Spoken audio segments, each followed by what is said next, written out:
بسم اللہ الرحمن الرحیم۔ السلام علیکم پیارے دوستو، آج کے اس ویڈیو میں ہم آپ کو اللہ کے پیارے نبی حضرت محمد مصطفیٰ صلی اللہ تعالی علیہ وسلم کا بچپن سے لے کر جوانی تک کا پورا واقعہ بتانے والے ہیں، جس کو سن کر آپ سبھی کا دل خوش ہو جائے گا۔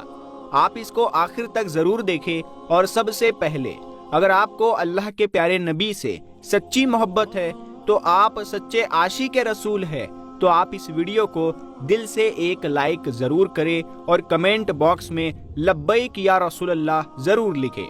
تو چلیے دوستو شروع کرتے ہیں۔ دوستو، سب سے پہلے عرب میں قبیلائی سنسکرتی کا جاہلانہ رواج تھا، یعنی ہر قبیلے کا اپنا اپنا دھرم تھا، اپنا اپنا مذہب تھا، اور ان سب کے دیوی دیوتا بھی الگ الگ ہی تھے۔ کوئی مورتی کی پوجا کرتا تھا تو کوئی آگ کی۔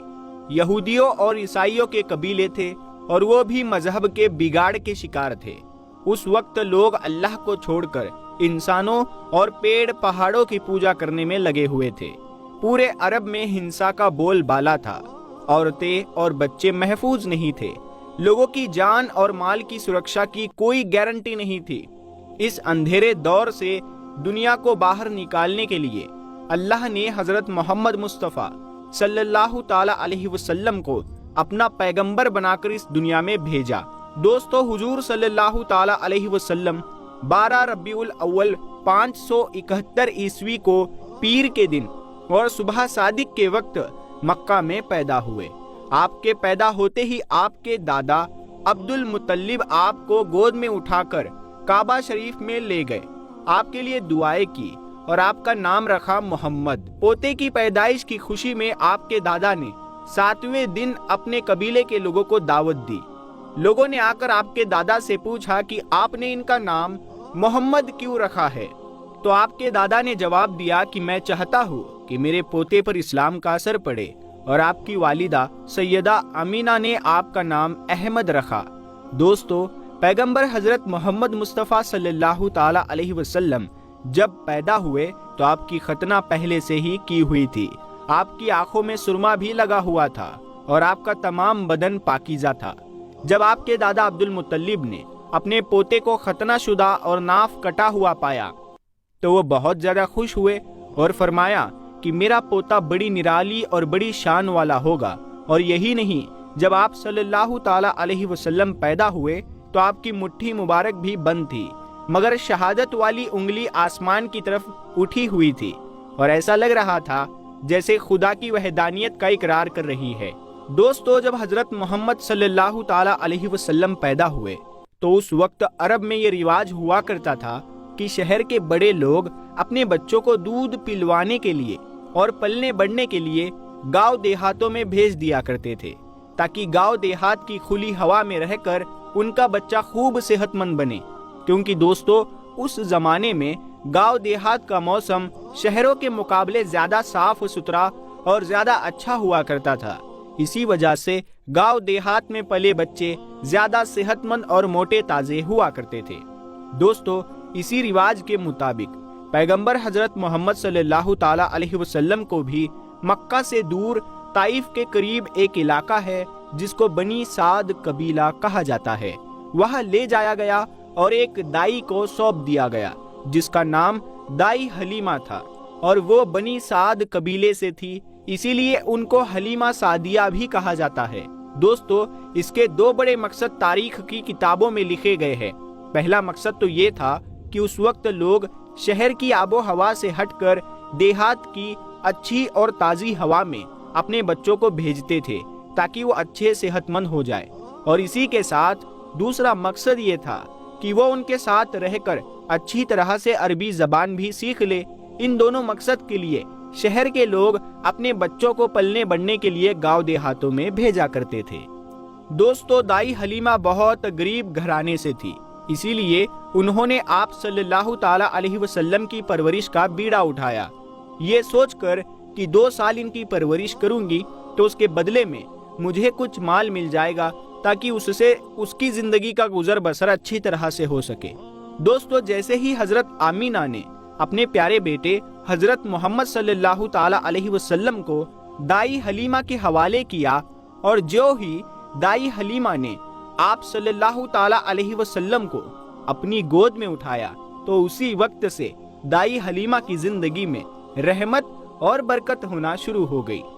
دوستو، اس وقت عربوں میں یہ رواج تھا کہ بچے کی پرورش کا ذمہ 2 سال کا ہوا کرتا تھا اور ہر 6 مہینے کے بعد بچے کو اس کے گھر والوں سے ملانا ہوتا تھا۔ اسی رواج کے مطابق دائی حلیمہ بھی 6 مہینے کے بعد پیغمبر حضرت محمد صلی اللہ تعالی علیہ وسلم کو ان کی ماں سے ملانے کے لیے مکہ پہنچی۔ ان کے ساتھ ان کا شوہر حارث اور ان کا ایک چھوٹا بچہ بھی تھا جو ان کی گود میں تھا۔ وہ بچہ بھوک سے رو رہا تھا کیونکہ حلیمہ بہت کمزور تھی اور کھانے پینے کی کمی بھی تھی۔ اسی وجہ سے دائی حلیمہ دودھ نہیں پلا پا رہی تھی، لیکن جیسے ہی اس نے اللہ کے پیغمبر حضرت محمد صلی اللہ تعالی علیہ وسلم کو اپنی گود میں اٹھایا اور ان کو دودھ پلانا شروع کیا تو پیغمبر حضرت محمد صلی اللہ تعالی علیہ وسلم نے خوب سیر ہو کر دودھ پیا، اور آپ صلی اللہ تعالی علیہ وسلم کے دودھ پی لینے کے بعد دائی حلیمہ نے اپنے معصوم سے بچے کو بھی خوب دودھ پلایا۔ یہ دیکھ کر حلیمہ پریشان ہو گئی کہ یہ کیا معاملہ ہوا۔ وہ جب مکہ آ رہی تھی تو ان کے پاس دودھ نہیں تھا، مگر جب سے یہ بچہ ان کی گود میں آیا ہے تب سے اللہ کی طرف سے خاص رحمتوں کا آنا شروع ہو گیا ہے۔ دوستو، اس کے بعد دائی حلیمہ اپنے شوہر حارث اور اپنے بچے اور پیغمبر حضرت محمد صلی اللہ تعالی علیہ وسلم کے ساتھ ایک دبلی پتلی سی اونٹنی پر سوار ہو گئی۔ وہ اونٹنی جب بنی سعد قبیلے سے نکل کر مکہ کی طرف آئی تھی تو وہ بہت ہی سستی سے چلتی ہوئی مکہ پہنچی تھی، کیونکہ وہ بہت کمزور ہو چکی تھی، کیونکہ خود جب دائی حلیمہ غریب گھرانے سے تھی، ان کے پاس کچھ کھانے کے لیے صحیح سے نہیں تھا، تو ان کی اونٹنی کو بھی وہ ٹھیک سے نہیں کھلا پا رہی تھی، تو اسی لیے ان کی اونٹنی بہت زیادہ کمزور ہو چکی تھی۔ لیکن اب معاملہ یہ ہوا کہ دائی حلیمہ کی اونٹنی سب سے آگے چل رہی تھی۔ دائی حلیمہ کی سہیلیوں نے اپنی آنکھوں سے دیکھا کہ دائی حلیمہ کی یہ وہی اونٹنی تھی جو مکہ میں بڑی سستی سے آئی تھی۔ اب اس اونٹنی کو آخر کیا ہو گیا کہ وہ اب بڑی رفتار سے چل رہی تھی۔ دوستو، یہ نظارہ دیکھ کر دائی حلیمہ کی سہیلیاں کہنے لگی، حلیمہ ہم پر رحم کرو، دھیرے چلو، کیا یہ وہی اونٹنی ہے جس پر تم مکہ آئی تھی؟ تو یہ سن کر دائی حلیمہ کہنے لگی کہ جب سے یہ بچہ میری گود میں آیا ہے تب سے معلوم نہیں عجیب عجیب سے واقعے میرے ساتھ ہونے لگے ہیں۔ دوستو، اس کے بعد دائی حلیمہ کی زندگی میں رحمتوں اور برکتوں کا سلسلہ چلتا رہا، اور ایسے کرتے کرتے 2 سال پورے ہونے کو آ گئے، یعنی کہ بچے کی پرورش کا ذمہ پورا ہونے کو آ گیا۔ جو ایگریمنٹ ہوا تھا وہ پورا ہو رہا تھا۔ خیر اور برکتوں کا سلسلہ دائی حلیمہ نے ان 2 سالوں میں اپنی زندگی میں خوب دیکھا۔ اسی وجہ سے ان کا دل نہیں چاہ رہا تھا کہ وہ اس نورانی بچے کو واپس اپنے گھر والوں کو سونپ دے، مگر دستور کے مطابق 2 سال کے بعد اس کو واپس سونپنا ہی تھا۔ اسی لیے 2 سال کے بعد دائی حلیمہ پیغمبر حضرت محمد صلی اللہ تعالی علیہ وسلم کو اپنے ساتھ لے کر مکہ کی طرف نکل پڑی۔ جب وہ مکہ میں پہنچی تو حضرت آمینہ سے کہنے لگی کہ آپ کا بچہ بڑا ہی برکتوں و رحمتوں والا بچہ ہے۔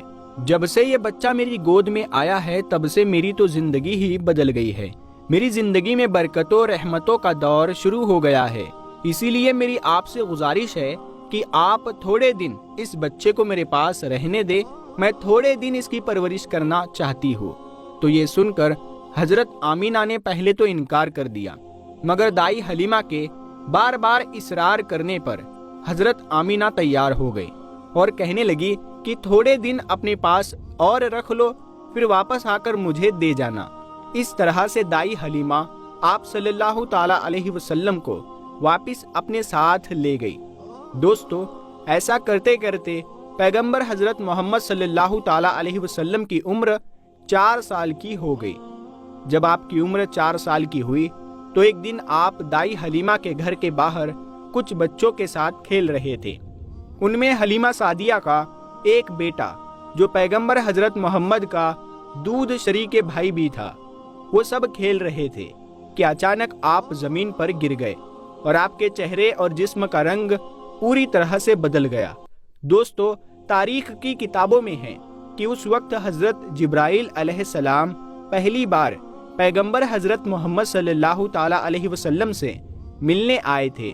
جیسے ہی حضرت جبرائیل علیہ السلام آپ کے پاس آئے تو آپ کو زمین پر لیٹا کر آپ کے سینے کو چاک کر دیا، یعنی کہ آپ کے سینے کو کھول دیا اور آپ کے دل کو باہر نکال لیا۔